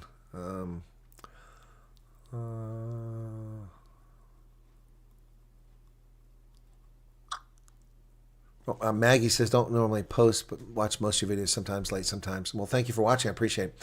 Go Stormers. I'm with you, Bussy. I'm with you. And I'll be covering that in 2 hours live on Rugby Ascendant. So I'll switch over to that and cover that. Looking forward to it. Got to get my Stormers jersey out, get my flags out. And overall, I think they can beat. I think it can do that. So, yeah, we'll see that. Can the new proposed apartheid bill be a way that they can target places like Iranian Harpy's port? I don't know that that's possible. And thank you all for the super chats. I got a few super chats in the stream. And yes, I think it looks... Is that Odin's Vikings? I didn't see Odin's Vikings earlier. Eat your chocolates. Oh, yeah. Thank you, guys. I forgot about that. Thank you for that. Today's the 5th. Thank you all very much. I get busy with the news. I forgot it. So there we go. I'm going to play the 2 songs here in a few minutes and get your view on both of them. We're going to do a poll. All right. So hang on a second. So today is the 5th. I already did the 4th. So look for the 5 on here. There it is up in the corner. So there it is. It's a window. And underneath is a rocking horse. Got a little rocking horse there. There's the chocolate. Okay, this one is not the same. I thought they were the same, but the 5 is not up there in that same spot. So I'll be darned. I got punked. There's a 6. There's a 2. There's the 5 right here on the reindeer's nose. And what do we get out of this one? Okay, this one is a train. It's a locomotive. This would be something South Africa doesn't have much of, rolling stock. Sorry, couldn't help myself on that one. Okay, here you go. So the Kinder Schokolade Avans calendar for the 5th is, here's the 5th down here at the bottom. Okay, another egg, another Kinder egg. Kinder Schokolade. Haribo und Kinder Schokolade. Okay, there's that. That takes care of that. Okay, so I got my chocolates, and where'd the egg go? It's over there. I got the eggs are piling up. I don't really care for that chocolate. The first one I had some kind of stuff in it, which I didn't like, the nougat. Condebrun says, this is one of the ones that was true. We are getting to the point where we cannot believe anything in the media. I will follow you, but if you cut your hair, I know you're fake. Well, I have to cut my hair, Con. I have to cut. If you watch the interview on the Takedown with the Truth Report, in which Gareth Cliff and I spoke about race, you'll see that my hair was much shorter. Well, see, look at this. I did nothing to this. See how my hair is feathered there? Look at that. I'm going the wrong way. It's going this way, that way. Yeah, it goes that way. So yeah, it's just feathered right up. I mean, I didn't do anything to it. That's just now it gets really curly after this. That's a problem. 20 days ago to Christmas. That's right. Coca-Cola and high fructose corn syrup. What about that? My thoughts on Evan's 12-week ban, it's warranted. It's heartbreaking, but it's warranted. But the Sharks are a dumpster fire. It's a disaster. I don't know how they're going to pull out of this mess. John Plumtree has stepped down. Long overdue. I'm sorry for John Plumtree, but he hasn't shown anything with that team. I haven't seen anything. So my wife told me to tell you, says Con. Okay. Well, thank you for the 70 rand and making it rain. The truck numbers. Thank you, guys. The 20 days. Thank you. 20 days now until Christmas. Yeah, thank you, guys. I'm falling behind. So there's a Christmas truck. Cut it on your birthday, which is 25th. No, I'm not cutting my birthday. The barber's closed. I go to there. So we have 4. I want you guys to hang around. The Wyatt Army. This song, it's not about me. It's about you all. So I'm going to play both versions of it, and then we're going to do a poll, okay? So where the heck did my Suno go? There it is, all the way over here. Suno. Okay, so the Wyatt Army march is on. Here's both versions, okay? So if you're here earlier, just bear with me. So there's 2 versions. They're over 3 minutes each. Here's the first one. The Wyatt Army marches on. Then I want to get your thoughts on which one you think is better. So we're going to do a poll after both play. The Wyatt Army. Ooh. Hey, hey. For decades in the uniform, he held the line so tight, defending freedom everywhere from morning into night. From Europe down to Africa, the Middle East and home, the colonel hung his boots up, thought he'd rest his weary bones. He looked upon the world today, the chaos and the noise, and saw the messy circus of the digital decoys. He couldn't sit in silence, no, he couldn't look away. He waited in the battle, ready for a brand new day. They tried to shut the signal down, the shadow and the band, but you can't.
Version 2. That's the first one.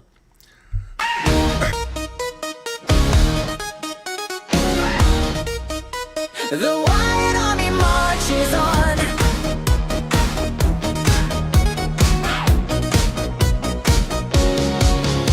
For decades in the uniform, he held the line so tight, defending freedom everywhere from morning into night. From Europe down to Africa, the Middle East and home, the colonel hung his boots up, thought he'd rest his weary bones. He looked upon the world today, the chaos and the noise, and saw the messy circus of the digital decoys. He couldn't sit in silence, no, he couldn't look away. He waited in the battle, ready for a brand new day. They tried to shut the signal down, the shadow and the band, but you cannot stop the spirit of a mission-driven man. Folks took notice of the voice, the clarity, the spark, and gathered round the fire. He lit inside the dark, and the Wyatt Army marches on. The signal is steady, the confusion is gone.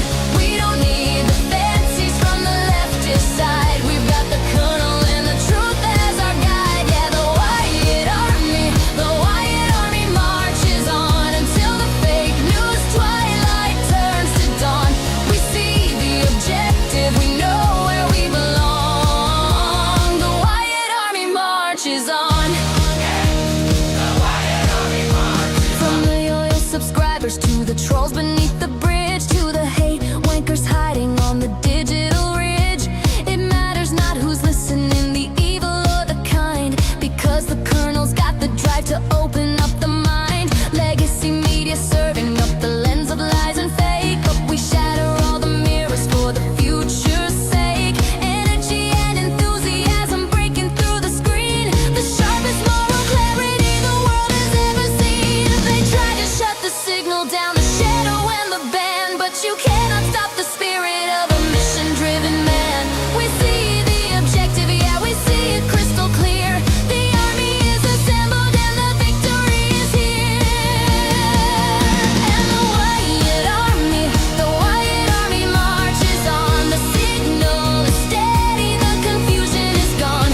We don't need the fantasies from the leftist side. We've got the colonel and the truth as our guide. Yeah, the Wyatt Army marches on until the fake news twilight turns to dawn. We see the objective, we know where we belong. The Wyatt Army marches on. The Wyatt Army marches on. He served the flag with honor, he served it well. Now he serves the truth, saving us from hell. No stymie to his pace, no slowing of the stride, but the Wyatt Army marching right by his side. Truth will triumph.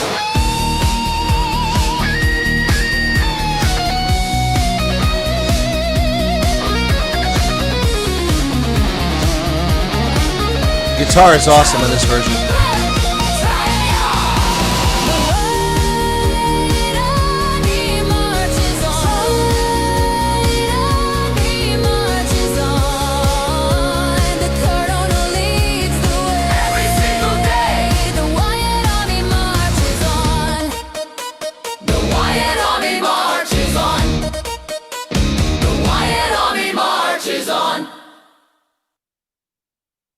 Well, what do you think, guys? Let's see how the poll goes. Wow, people like number 2. I may have to use content creators' prerogative on this one. I like the first one. Man. Wow, this is one time when my audience and I are in Discord. So, Mike, thank you for that 14 rand. Second off kind of group letter G20 for leaders. Neff says, please allow me. Since the 10th of February, I've been following you for more info and wisdom. I trust no one else for info and guidance. I make a promise I will give an interview ASAP. We arrive in the States. Well, that's very kind of you, Neff. I appreciate that, and thank you for the 70 rand. Boy, when you guys, all these Afrikaners and these coloreds and Indians who are coming over on this program, when they get here, if they all keep watching my program and they come through, once they start earning cash, I'll be making this in dollars, folks. Super chats will be in dollars. Anyway, and then there was one before that I missed, which was from, how far back was that? Gosh, okay. Oh, that was Conda Brune. I already got that one, so maybe I didn't miss any. I thought I missed another super chat there. So Neff gave me that one. Then Beulah gave 14 Rand. Thank you for that. Please excuse me. I have to go to the shops. Okay. Well, take care. Love the second one. Is it on Spotify? No, neither on there yet. I'll put them on there. But I'll have to give them slightly different names. I've just been so busy, guys. I mean, it's a lot going on here. Yep. And there's another one. Colonel, sorry to bother you. I sent you a WhatsApp a few days ago. When you have time, we very much appreciate your advice. Okay. Ewan, is it under that name or is it some other name? You don't have to tell me the name. Yes, I have it. I have,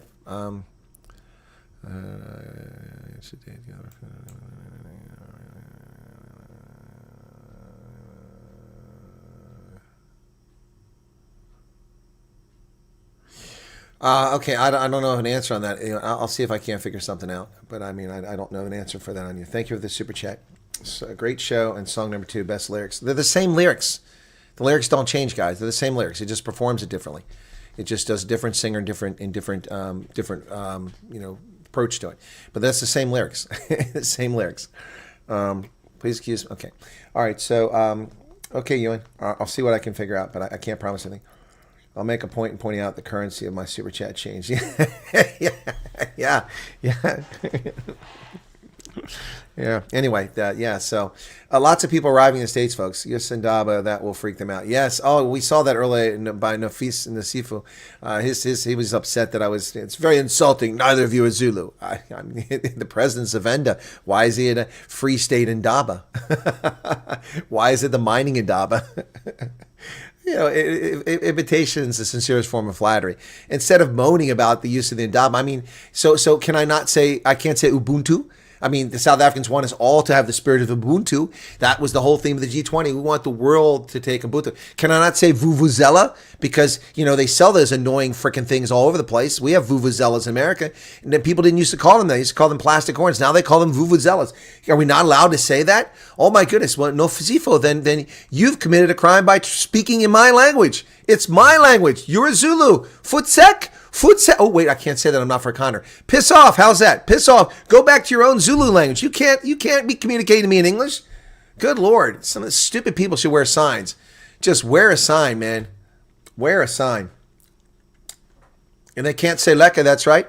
They can't say rugby. That's an English word. They can't say football. They can't say soccer. They can't say it. Yeah. Just want to say thanks. Your no-nonsense form approach is incredibly refreshing. It's clear your experience shapes the quality. Please keep it going. It's real sincere. Well, you're very welcome, Frank. Robert van Riet. My pleasure. But I will tell you that while I was less seasoned and experienced, even in my youth, this was the approach I took once I found my own footing and was comfortable in my skin, which didn't take all that long to figure out. And so I come from a position where I've been on the losing end of things as a minority, where I've been in poverty, where I've risen to the highest levels of governance with powerful people the world over, and I've seen everything in between. I've lived in Europe, the Middle East, the United States, and all over Africa. And I can say unequivocally that, yes, all of that has probably helped shape me into the person I am. But I can tell you that I'm confident that going back 10 years, 20 years, even 30 years ago, 40 years ago, I was still the same person and still lived by the same creed. Yep, they won't be welcome to Bri. That's right, no Brian, because he's a Zulu. Stormers game, yep, coming up in an hour and 45 minutes. Yes, Super Doodle Danny, you got it correct. You see, folks, people zol. And when people zol, they put the saliva on the soul.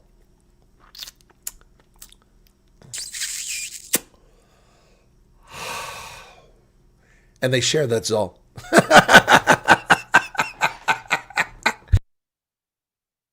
Where's my iPad? Someone stole my iPad. It was here a moment ago. Who stole my iPad?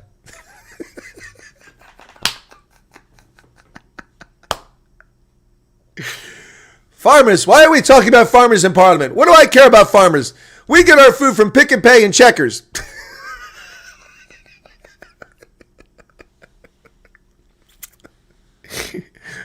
Or Dean McPherson from the Democratic Alliance. Well, it's nil compensation. That is something. We will give the farmers nil compensation. That is something. Hey, Poindexter, look up the word. You know, your name is McPherson. I know it's a Scottish or Irish name, probably Scottish because it's MacPherson.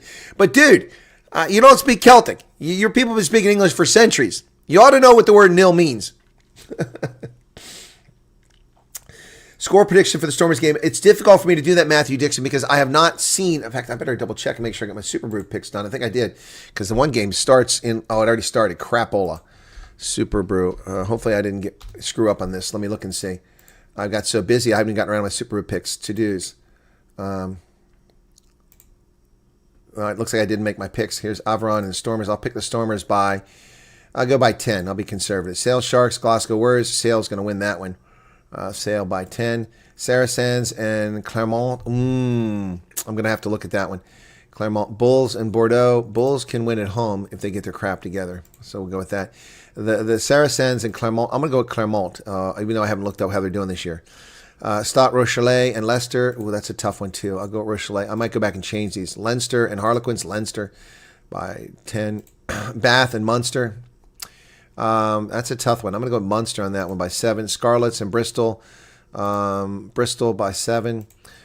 Section Palois, Northampton. I'm going to Northampton by 7. Gloucester and Castries. Gloucester by 7.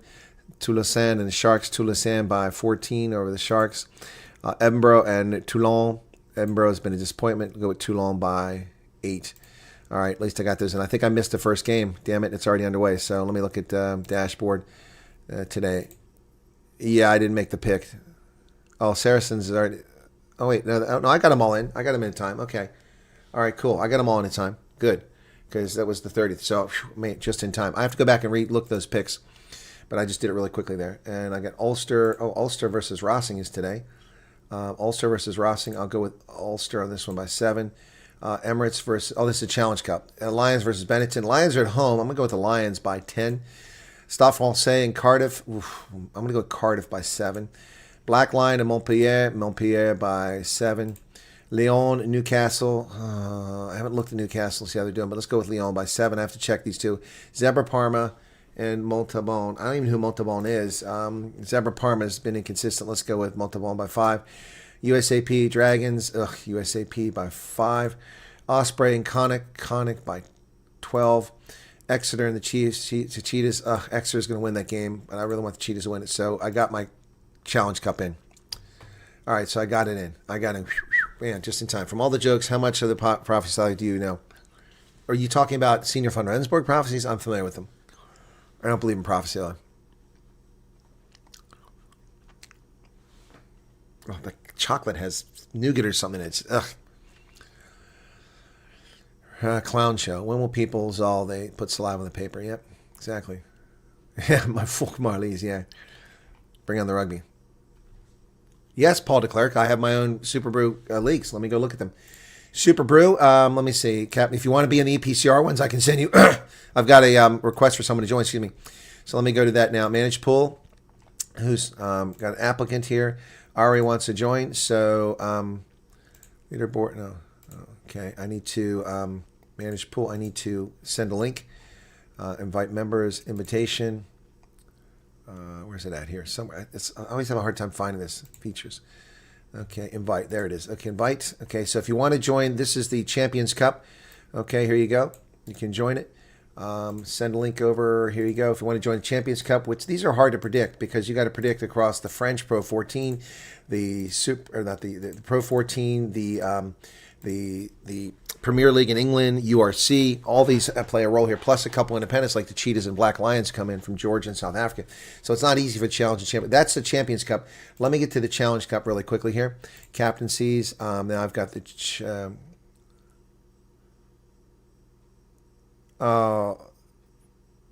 hang on. Oh, Challenge Cup. Here, I got 2 applicants for the Challenge Cup. So let me take care of that real quick. Manage pool, so I can get these guys in now.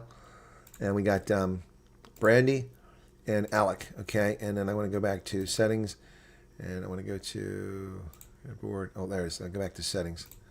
Okay, invite for the Challenge Cup. Here's the Challenge Cup. If you want to join the Challenge Cup, why not join both? It's free. It's just for fun. We do it for fun. I do these every year. I do them for the internationals. I do them for the URC. I do them for I don't think I've done it for the Six Nations before. I'm trying to remember. Anyway, so there you go. So now let's see if anybody's rushed off. Oh, look at this. 16 people trying to join one. Wow. Look at that, man. Wow. Let me just manage the pool. Man, we got a whole bunch of people here. Okay. Okay, hang on a second. It's telling me 16 people there, but it's not showing me who they are. Let me refresh the page. That's crazy. Captaincies. Okay. Oh, no, it's not applicants. I was misreading it. There's no one. I thought 16 people. Dummy me. All right, so those are up there. You can join it, folks, if you want. I had to refresh, missed stuff, Kathy. Okay, cheers. See you guys later. Okay. And it's overwhelming. People like the second version. Well, I'll make both available, but I like the first one. How many tons of soybeans will it take to make a peace deal with North Korea? Well, I don't think North Korea wants to end the 1950s conflict, so I don't think soybeans are going to do it. Yep. Okay, a lot of Zulu words come from English. Not sure how they spelt it. IT and Kofi, but maybe slang on their part. Yep. Best ever Zulu comment was, we don't have to worry about the water level in Val Dam because there's water in the geyser. Score sound act. Only difference is I have Leinster by 20, Stott Rochelet by 25. That's probably right, Matthew Dixon. And you're not trolling there. That's actually correct. Yeah. So prediction: Stormers. I don't know what I say. The win by 7 or 10. Stormers 24 and Averron 14. How's that? All right, time to go, folks. I'll see you in an hour and a half over on Rugby Ascendant. Please join me over there. I don't know if I've even got this link to that. Let me just do that really quick. And customizations, in case it wants to take you there, if you want to find yourself there. Hang on, I can do this here. Rugby Ascendant. It's going to be that's the one. Okay, got it. Okay, so it starts in a bit, but you're redirected over there automatically if you want. Be sure to hit the like button, folks. Thanks for being here. Thanks for the super chats. And the likes are only at 462. We can do better than that. Thank you all so much. And I'll see you later, okay? Be well, folks. Be well. All right? Thank you all for being here. Really appreciate it. And enjoy your weekend. Tomorrow I'll be busy with rugby. But I'll probably get news in tomorrow because I just have 2 rugby broadcasts. Okay? Cheers.